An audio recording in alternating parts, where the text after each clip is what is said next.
বিসমিল্লাহির রহমানির রহিম। আসসালামু আলাইকুম, সবাইকে স্বাগতম কেমিস্ট্রি ভ্যানিউ চ্যানেলে। আজকে আমরা অনার্স ফার্স্ট ইয়ারে যারা 24-25 সেশনে পরীক্ষা দিচ্ছ 2026 সালে এবং যাদের পরীক্ষা হচ্ছে 2025-এর, তাদের সবারই প্রায় ভয়ের একটি সাবজেক্ট বাংলাদেশের ইতিহাস। মানে সংক্ষেপে আমি এটা লিখছি, এটা আরেকটু বড়। তো বাংলাদেশের ইতিহাস বা শর্টকাটে বলতে গেলে ইতিহাস যে সাবজেক্টটা আছে প্রথম পরীক্ষা, এটার সাজেশন নিয়ে চলে এসেছি। পাশাপাশি আজকে আলোচনা করব যে কিভাবে তোমরা পরীক্ষায় লিখবা বা কিভাবে লিখলে তোমরা বেশি মার্ক পাবা সেই বিষয়টা নিয়ে। প্রথমে আমি বলে দিই, বাংলাদেশের ইতিহাস যে সাবজেক্টটা, এটা আগে যে সিলেবাসে, মানে যেহেতু তোমাদের সিলেবাসটা নতুন, এবার সিলেবাসটা চেঞ্জ হয়েছে, সো বেশ কিছু নতুন অধ্যায় এখানে যুক্ত হয়েছে, বেশ কিছু নতুন টপিক যুক্ত হয়েছে, বেশ কিছু টপিক এখান থেকে মাইনাস হয়ে গেছে, কিছু নতুন টপিক অ্যাড হয়েছে। তো এই মানে এটা এমন একটা সাবজেক্ট, এই সাবজেক্টে তুমি যত বেশি লেখো না কেন, তুমি হচ্ছে ফুল মার্ক কখনোই পাবা না। এটা একটা মূল থিম। কারণ কি? কারণ আমরা সবাই এখানে যারা পরীক্ষা দিচ্ছি সবাই কিন্তু বাংলা ডিপার্টমেন্টের না। সো বাংলা ডিপার্টমেন্টের স্যাররা কিন্তু মূলত বাংলাদেশের ইতিহাস বা ইতিহাস ডিপার্টমেন্টের যে স্যাররা আছেন, তারা কিন্তু হচ্ছে মূলত খাতাটা দেখেন। তো তাদের মতো করে বা তারা যেভাবে পছন্দ করবেন সেইভাবে কিন্তু আসলে কোনো ডিপার্টমেন্টের স্টুডেন্ট লিখতে পারে না।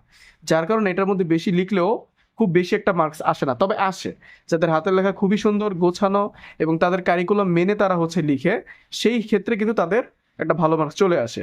তো আমরা আমাদের অভিজ্ঞতার আলোকে বেশ কিছুদিন, মানে বেশ প্রায় 6-7 বছর যাবৎ জাতীয় বিশ্ববিদ্যালয়ের ডিপার্টমেন্ট নিয়ে কাজ করে আমরা মোটামুটি যে আইডিয়াটা পেয়েছি বা যেভাবে আমরা রেজাল্ট দেখেছি ফলপ্রসূ হয়েছে, সেইভাবেই আমরা তোমাদের আজকে গাইডলাইন দেওয়ার চেষ্টা করবো ইনশাল্লাহ। সবাই কেমিস্ট্রি ভ্যানিউ চ্যানেলটি সাবস্ক্রাইব করে রাখো, কমেন্ট করো পরবর্তীতে কী সাজেশন প্রয়োজন, এবং আমাদের ফেসবুক পেজটি ডিসক্রিপশন বক্সে দেওয়া লিঙ্ক থেকে ক্লিক করে পেজটি ফলো দিয়ে রাখবে ইনশাল্লাহ।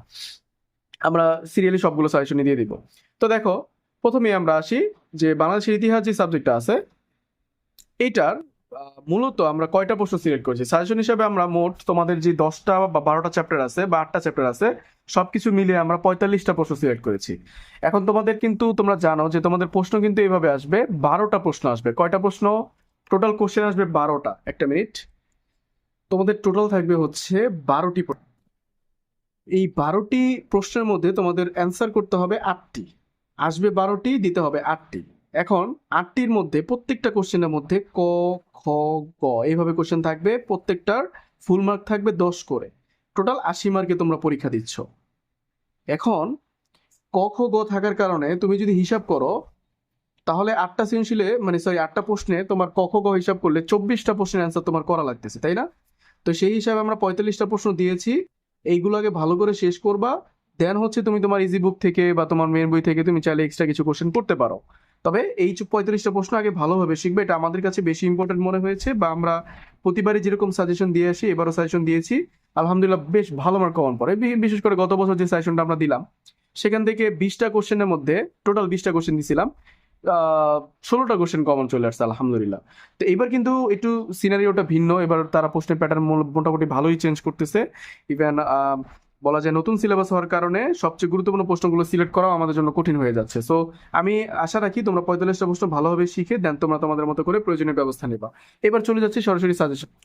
তো সাজেশন থেকে আমরা প্রথমে আমাদের মানে এইভাবে সিরিয়ালি প্রথম অধ্যায়, দ্বিতীয় অধ্যায়, তৃতীয় অধ্যায় এভাবেই আছে। প্রত্যেকটা প্রশ্নের উত্তর তোমরা তোমাদের ইজি বুকে পেয়ে যাবা, মেন বইয়ে পেয়ে যাবা, কোনো সমস্যা নাই। বঙ্গ, বাঙালি, বাংলাদেশ নামের উদ্ভব, ঠিক আছে? এই বঙ্গ নাম বা বাঙালি নাম বা বাংলাদেশ এই নামের উদ্ভব, তিনটা উদ্ভব তোমরা শিখে রাখবা একটা প্রশ্নের মাধ্যমে। ফখরুদ্দিন মোবারক শাহের পরিচয় দাও শাসক হিসেবে, তার কৃতিত্বটা। 12 ভূঁইয়া কারা? সুবেদার শায়েস্তা খানের পরিচয়। বাংলার সুবেদার শায়েস্তা খানের কৃতিত্ব আলোচনা। প্রাচীন বাংলার সামাজিক, অর্থনৈতিক, ধর্মীয় ও সাংস্কৃতিক জীবন আলোচনা। শাসক হিসেবে দেবপালের কৃতিত্ব মূল্যায়ন করো। সুফিবাদ কি? সুফিবাদের মূলনীতি আলোচনা করো। ইসলাম প্রচারে সুফিদের ভূমিকা এবং প্রভাব বর্ণনা। পলাশির যুদ্ধের কারণ, ঘটনাবলী ও ফলাফল আলোচনা করো। পলাশির যুদ্ধ বাংলায় ব্রিটিশ সাম্রাজ্যবাদের সূচনা করে, উক্তিটি বিশ্লেষণ করো। এই যুদ্ধে নবাব সিরাজউদ্দৌলার পরাজয়ের কারণ কি কি? সূর্যাস্ত আইন কি? বাংলার কৃষক শ্রেণীর ওপর চিরস্থায়ী বন্দোবস্তের প্রভাব আলোচনা করো।